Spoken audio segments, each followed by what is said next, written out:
दोस्तों, पृथ्वी से करोड़ों किलोमीटर की दूरी पर मौजूद सूरज हमारे पूरे सौरमंडल को चला रहा है।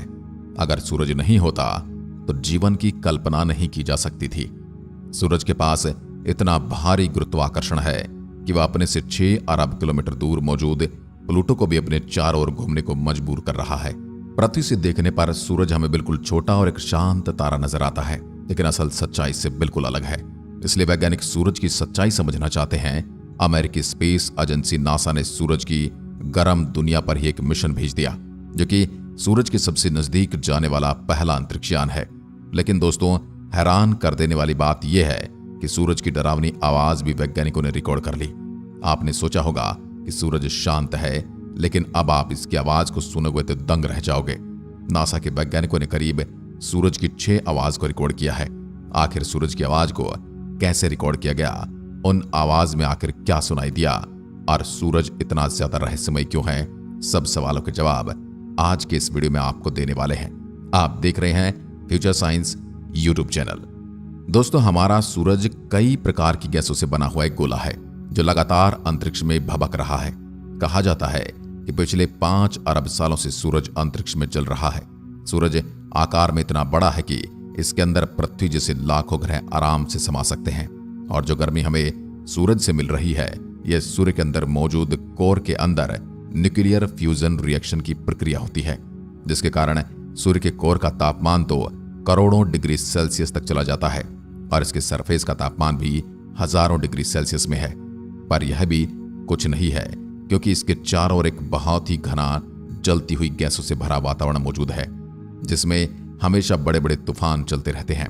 इन तूफानों की रफ्तार और इसमें मौजूद पार्टिकल्स की ऊर्जा इतनी ज्यादा होती है, अगर इसकी चपेट में कोई भी आसपास का ग्रह आ गया तो वह पूरी तरह से बंजर बन जाता है और जलकर राख हो जाता है। बुध और शुक्र ग्रह सूरज के बहुत ज्यादा नजदीक हैं, इसलिए आज वह दोनों ग्रह बंजर हो चुके हैं। मंगल ग्रह की हालात भी शोर तूफान ने ही खराब की थी, क्योंकि मंगल ग्रह के पास पृथ्वी की तरह अपना कोई मैग्नेटिक फील्ड मौजूद नहीं है जो उसे सूर्य पर चलने वाले इन खतरनाक तूफानों से बचा सके। पृथ्वी के लिए भी सूरज से उठने वाले भयानक तूफान आने वाले समय में खतरा बन सकते हैं। इसलिए भारत के वैज्ञानिक और दुनिया भर के वैज्ञानिक सूरज के बारे में अच्छे से पढ़ाई करना चाहते हैं। इसलिए तो इसरो के वैज्ञानिकों ने अभी हाल ही में आदित्य L1 मिशन को सूरज की ओर भेजा है, जो करीब 4 महीने के बाद वहां पहुंचने वाला है। वैज्ञानिक लंबे समय से सूर्य और इससे पैदा होने वाले शोर तूफानों का अध्ययन करना चाहते हैं, ताकि हम उन्हें समझकर भविष्य में किसी बड़े शोर तूफान की तबाही से बच सकें। दोस्तों, साल था 2018 का। 12 अगस्त के दिन नासा ने पार्कर सोलर प्रोब नाम का एक अंतरिक्षयान सूरज की ओर रवाना कर दिया, जिसका मुख्य काम सूरज के नजदीक जाकर उस पर चलने वाले भयानक तूफानों और उसके स्ट्रक्चर पर रिसर्च करना है। इसी स्पेसक्राफ्ट में कई कैमरे और आधुनिक उपकरण भी लगाए गए हैं, और जैसे जैसे ये सूर्य के करीब जा रहा है, हमें कई नई चीजें जानने को मिल रही हैं। वैज्ञानिकों को विश्वास भी नहीं हो रहा था कि यह अंतरिक्षयान सूरज के इतना नजदीक भी जा सकता है, क्योंकि आपको पता है ना कि सूरज इतना ज्यादा गर्म है कि अगर लाखों किलोमीटर दूर भी उसके पास चले जाएं तो वह जलाकर राख कर देता है। सूरज की भयानक गर्मी से बचने के लिए इसके अंदर वैज्ञानिकों ने हीट शील्ड लगा डाली, जो इसे गर्म वातावरण में ठंडा रख रही थी। इसने वहां जाते ही कई बड़े बड़े शोर तूफानों को रिकॉर्ड किया, यानी सौर ऊर्जा तूफान कुछ समय पहले तक हम केवल पृथ्वी के पोल पर अरोरा के रूप में देख सकते थे। आज के समय हम सोलर प्रोब की मदद से उन्हें सुन भी सकते हैं, और आज के इस वीडियो में हम आपको सूरज पर चलने वाले तूफानों की 6 ऑडियो सुनाएंगे, जिन्हें सोलर प्रोब ने रिकॉर्ड किया है। साथ ही हम कुछ तस्वीरें भी भेजेंगे जो अभी तक की सूर्य की सबसे करीब की तस्वीरें हैं। तो चलिए सुनते हैं सूर्य की आवाज। रिकॉर्ड की गई ऑडियो क्लिप्स को सुनने से पहले आपको बता दूं कि अंतरिक्ष में किसी तरह की आवाज ट्रेवल नहीं करती, और जो ऑडियो क्लिप्स हैं और मैं आपको सुनाने वाला हूं, वह उस डेटा को प्रयोग करके नासा द्वारा बनाई गई हैं, जो पार्कर सोलर प्रोब के सूर्य के करीब जाने पर गैसों और पार्टिकल्स के दबाव और मैग्नेटिक फील्ड में बदलाव होने से बनाई गई हैं। यह कुछ उसी तरह से बनाई गई है जिसी तरह से हम मैग्नेटिक फील्ड और दबाव में होने वाले परिवर्तन के चलते स्पीकर्स और हेडफोन्स की मदद से आवाजों को सुनते हैं। चलिए आपको सबसे पहले सूरज की पहली ऑडियो सुनाते हैं। अब यह आवाज जो सुन रहे हैं, यह सूरज के वातावरण में पार्कर सोलर प्रोब के एंटर होने के दौरान प्लाज्मा और इलेक्ट्रॉनिक पार्टिकल्स के दबाव में होने वाले परिवर्तन को रिकॉर्ड करके बनाई गई है।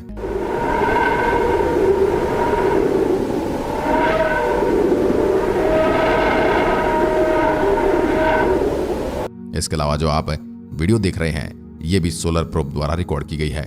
इसमें आप सूर्य से निकलने वाले पार्टिकल्स को काफी तेजी से बाहर जाते हुए देख सकते हैं। वैज्ञानिकों का कहना है कि इस ऑडियो में जो आवाज ऊपर और नीचे हो रही है ये सूर्य के वातावरण में मौजूद गैसों के दबाव में तेजी से होने वाला परिवर्तन है। अब बारी आती है हमारी दूसरी ऑडियो की। यह ऑडियो सूर्य के थोड़ा और करीब जाकर वहां पर गैसों में आने वाले परिवर्तन से रिकॉर्ड की गई है।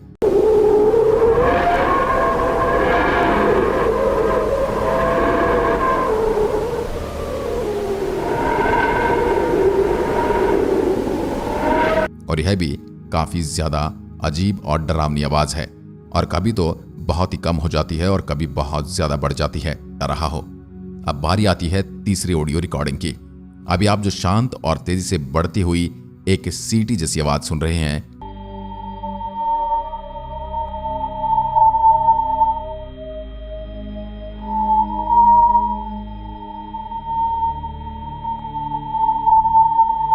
यह सोलर प्रोब द्वारा रिकॉर्ड की गई हाई चार्ज पार्टिकल्स के प्रेशर में होने वाले बदलाव की रिकॉर्डिंग है। यह ऑडियो रिकॉर्डिंग इसलिए भी खास है क्योंकि इसे सूर्य से निकलने वाले एक खास तरह की वेव से रिकॉर्ड किया गया है। इसे लिंगमूर वेव कहा जाता है। इस तरह की वेव काफी ज्यादा हाई फ्रीक्वेंसी पर ट्रेवल करती हैं और जब सोलर प्रोब द्वारा रिकॉर्ड की गई इस डेटा से ऑडियो फाइल्स बनाई गई तो उसमें हमें इस तरह की हाई पिच ऑडियो मिली। चलिए अब चलते हैं अपनी चौथी रिकॉर्डिंग की ओर।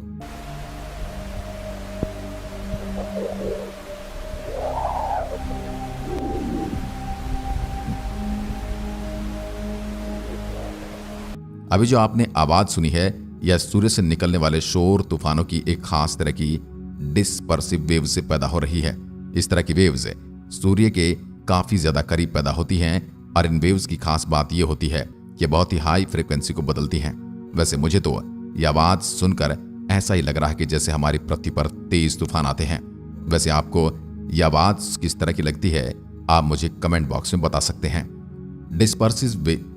डिस्पर्सिव वेव्स के बारे में वैज्ञानिकों का यह कहना है कि सूर्य पर चलने वाली यह वेव सौर तूफानों के साथ चलने वाली हाई पिच्ड फ्रीक्वेंसी वेव है जो अगर पृथ्वी तक पहुंचती है तो इसके एनर्जेटिक पार्टिकल्स पृथ्वी के इलेक्ट्रॉनिक सामानों के लिए काफी घातक साबित हो सकते हैं। चलिए अब बढ़ते हैं अपनी अगली पांचवी आवाज की ओर। वैसे पांचवी ऑडियो पहले वाली ऑडियो से काफी ज्यादा मिलती है लेकिन इन दोनों के ही डेटा बिल्कुल अलग हैं। पांचवी ऑडियो को सूर्य के और भी ज्यादा करीब जाकर वहां पर गैसेज और पार्टिकल्स के स्पेसक्राफ्ट से टकराने और दबाव में होने वाले बदलाव से रिकॉर्ड किया गया है।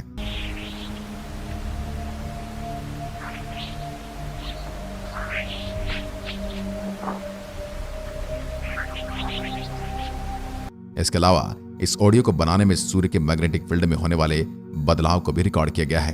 यानी इस पांचवी ऑडियो में आप जो आवाज सुन रहे हैं सूर्य पर चलने वाले सौर तूफान और सूर्य के मैग्नेटिक फील्ड में होने वाले बदलाव दोनों से मिलकर बनी है।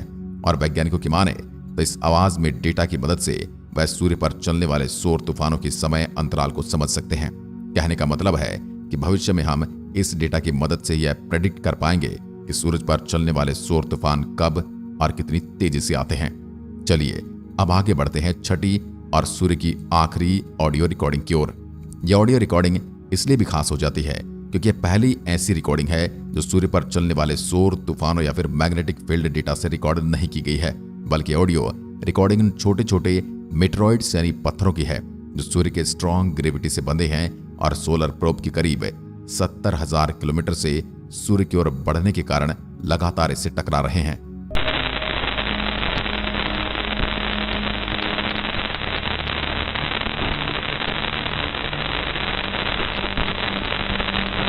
अभी आप जो आवाज सुन रहे हैं ये उन्हीं छोटे छोटे डस्ट पार्टिकल्स की पार्कर सोलर प्रोब से टकराने की आवाजें हैं और आवाजों को सुनकर मुझे हमारे पुराने टीवी की आवाज याद आ रही है। वैसे क्या आपको भी आवाज पुराने टीवी की तरह लगती है? मुझे कमेंट करके जरूर बताना। वैसे वैज्ञानिकों की माने तो जितनी रफ्तार से ये सभी डस्ट पार्टिकल्स सोलर प्रोब से टकरा रहे हैं, ऐसे में अगर कोई दूसरा स्पेसक्राफ्ट होता तो अभी तक खराब हो चुका होता।